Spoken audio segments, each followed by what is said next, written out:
स्थापन होत असताना त्या इतिहासामध्ये आता मी जात नाही, त्याला आज ती वेळ नाही. मला आवर्जून या ठिकाणी एका गोष्टीचा उल्लेख करायचा आहे की दादा ग्रामविकास खात्याचे मंत्री असताना ही इमारत 2009 पूर्वी 7-8 साली ही इमारत बांधत असतानाच ते नियोजन होतं की आपली कधी ना कधी नगरपालिका होणार आहे, आपल्याला करायची, आणि त्या दृष्टीनंच आपल्या ग्रामपंचायतीचं त्यावेळेस ही इमारत हे कार्यालय त्या दृष्टीने दूरदृष्टी ठेवून 2009 आज 2026 म्हणजे जवळपास 17-18 वर्ष 16 वर्षानंतर 16 वर्षापूर्वी आपल्या नेत्यांनी आदरणीय बाळदादांनी त्यावेळेस किशोर काका ग्रामपंचायतीमध्ये होते, सगळ्यांनी विचार करून भविष्याचा विचार करून ह्या इमारतीची बांधणी केली, उभारणी केली. त्यामुळे आजपासून कारभाराला सुरुवात होणार आहे, कामकाजाला सुरुवात होणार आहे. मी आपल्या सर्वांच्या वतीनं सर्व नवनिर्वाचित सदस्यांना खूप खूप शुभेच्छा देतो आणि निश्चितच एक चांगला मार्गदर्शी कारभार आपल्या गावाचा ज्या काय आपण कल्पना केलेली आहे त्या कल्पना या ठिकाणी मांडण्याच्या दृष्टीनं सार्थक करण्याच्या दृष्टीनं निश्चितच ही नवीन बॉडी नवीन सर्व पदाधिकारी निश्चितच त्या दृष्टीने काम करतील माझ्या मनामध्ये शंका आहे. आता खरं तर जास्त बोलण्याची वेळ नाही आज, आणि त्याच्यामध्ये आज राजकारण आणण्याची काय कारण नाहीतर कोणतं म्हणणार रणजित काय व्यासपीठावरची, आणि त्यावर मी मागाशी जसं म्हटलं की कुठल्याही राज्याचे किंवा कुठल्याही मुख्यमंत्र्याची ज्यावेळेस शपथविधी असतील त्यावेळेस त्या शपथविधीला सर्वच पक्षीय लोक उपस्थित असतात, त्यामुळे ह्याच्यात वेगळं काही चर्चा काढण्याची काय आवश्यकता नाही.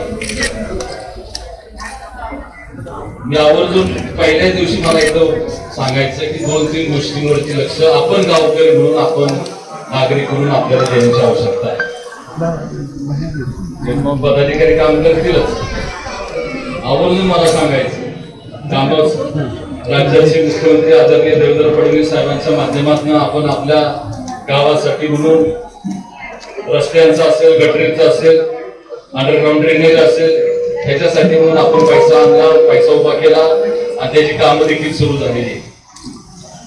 आता बाहेरच्या भागातली कामं सुरू आहेत, परत आतल्या भागातली कामं सुरू होतील आणि त्यामुळे धूळ उडणार. आणि मी पहिल्याच दिवशी सांगितलं होतं कारण 3 कामं चालू आहेत, एक पाण्याचं पिण्याच्या पाण्याचं पाईपलाईनचं, अंडरग्राऊंड ड्रेनेजचं, आणि त्यामुळे त्या दोन्ही गोष्टींना खोदायचं काम त्या ठिकाणी करावं लागतं किंवा त्याच्यामुळे धूळ उडणार, थोडासा त्रास होईल, गैरसोय होईल, पण भविष्याचा विचार करून आपण ह्या सगळ्या गोष्टींची बांधणी करतोय आणि त्याच्यानंतर रस्त्यांचं काम होईल. आणि त्यामुळे मला पहिल्यांदा सर्व मंडळांना इथे विनंती करायची की ज्यावेळेस रस्त्यांचं काम होईल, कॉन्क्रीटीकरण असेल किंवा डांबरीकरण असेल, ज्या ज्या गल्लीमध्ये रस्त्यावरती नवरात्र मंडळाचा बसत असेल, गणपती मंडळ बसत असेल किंवा आपला काही उत्सव आपण वर्षानुवर्ष करत असतो किंवा वर्षाचा कार्यक्रम असतो, एकदा रस्ता झाल्यानंतर त्याच्यावरती खड्डा काढायचा नाही. रस्त्याचं काम चालू असताना त्याला होल करून ठेवायचे, पाईप सोडायचे त्याच्यामध्ये आणि मग त्याच पाईप मध्ये आपला मंडळ उभा करायचा, नवीन खड्डा काढायचा नाही. जे काय करायचे आत्ताच करून घ्या. मला सर्वांना सांगायचं नाहीतर विजय चौकात काय झालं बघितलं ना, सगळं एवढं मोठं कॉन्क्रीटिंग केलं, कष्टकरण झालं आणि नंतर तिथले उत्सव कार्यक्रम जे काय असेल त्याच्यामुळे ते चौक त्या ठिकाणी खराब झाला. त्यामुळे पहिल्यांदाच जी आपली मंडपाची साईज असेल, आता पूर्वी 6 फुटीच वासा असायचा, आता 10 फुटी 15 फुटी पाईप यायला लागले, त्यामुळे पूर्ण साईजनं होल मारून ठेवायचे रस्त्यावर, पहिली गोष्ट.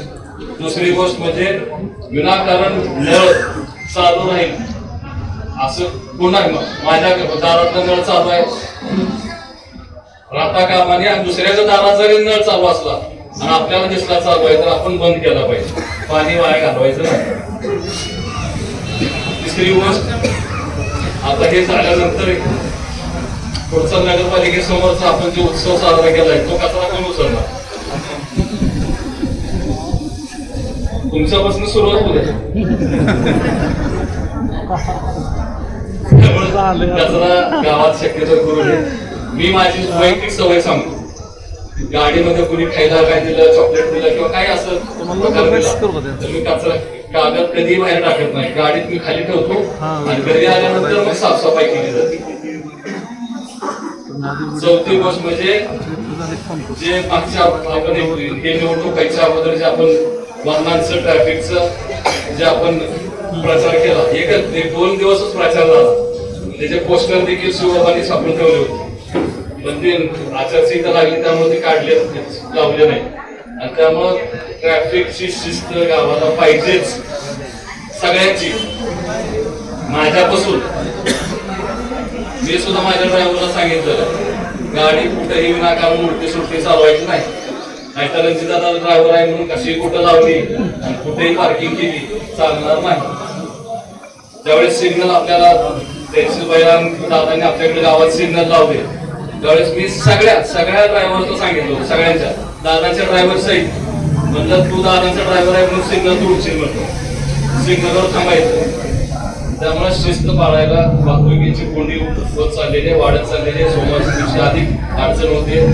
त्यामुळे सगळ्यांनीच गाड्या व्यवस्थित पार्क केल्या, रॉंग साईडनं गाड्या नाही चालवल्या तर एक वेगळं शिस्तप्रिय गाव आपल्या त्या ठिकाणी एका लगेच होणार नाही.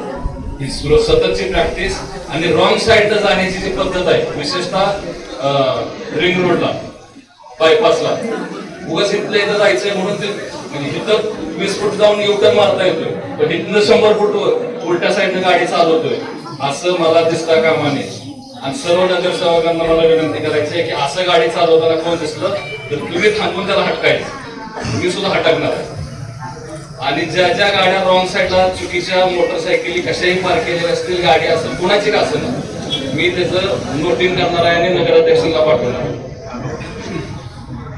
त्यामुळे तसं होऊन देऊ नये अशी 4-5 गोष्टींची काळजी घ्यावी. ह्या गोष्टींना नगरपालिका नगरपंचायत अधिकारी सगळे घेतीलच, नगरसेवकही घेतील, पण आपण गाव बघून त्या ठिकाणी आपण त्या सगळ्या जबाबदारी आपण स्वीकाराव्या एवढी विनंती या निमित्तानं करतो. आणि पुन्हा एकदा सर्व नवनिर्वाचित सदस्यांचं, आता निवडणूक संपली, काय जे पैसे होतं झालं सगळं संपलं, आता राजकारण नाही, हे सगळं गाव आपलं आहे. आता पक्षभेद ते काय बघायचं काय कारण नाही, कुणी काय केलं, कुठं काय मतदान झालं, गाव आपला, संपूर्ण गाव आपला आहे. आपली जबाबदारी आणि तीच आपली भूमिका आजवरची, तीच शिकवून आपली आहे. त्यामुळे आपलं गाव म्हणून आपण सगळ्यांनी त्याच्यामध्ये हातभार लावावा हीच विनंती या निमित्तानं करतो आणि थांबतो.